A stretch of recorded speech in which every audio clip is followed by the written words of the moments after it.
ভূমিকম্পে দেশের বিভিন্ন এলাকা থেকে পাওয়া যাচ্ছে ক্ষয়ক্ষতির খবর। সারা দেশে এখন পর্যন্ত মৃতের সংখ্যা দাঁড়িয়েছে ৬। এমন পরিস্থিতিতে আফটার শকের সম্ভাবনার কথা উল্লেখ করেছেন বিশেষজ্ঞরা। অনেকের মনেই প্রশ্ন, আফটার শক কি? ভূমিকম্পের পর কেন হয় আফটার শক? কতবারই বা হতে পারে? ভূমিকম্পের পর একই অঞ্চলে ঘটে যাওয়া ছোট ছোট কম্পনকে বলা হয় আফটার শক। আফটার শক কতটি হতে পারে এর হিসাব নির্দিষ্ট নয়। একটি বড় ভূমিকম্পের পর কয়েকটি থেকে শুরু করে শতাধিক আফটার শকও হতে পারে। এটি মূলত ভূমিকম্পের মাত্রার উপর নির্ভর করে।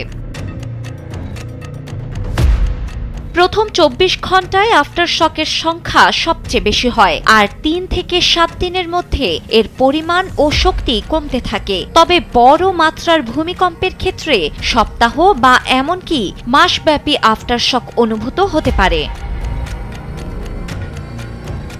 শুক্রবার সকালের ৫.৭ মাত্রার ভূমিকম্পের পর কয়েকদিন ধরে ছোটখাটো আফটার শক হওয়ার সম্ভাবনা রয়েছে। তবে এ সম্ভাবনা খুবই কম, কেননা ৭ বা ৮ মাত্রার মতো বড় ভূমিকম্পের পর আফটার শক মূল ভূমিকম্পের কাছাকাছি মাত্রার হতে পারে। শিলা ইসলাম, সময়ের আলো।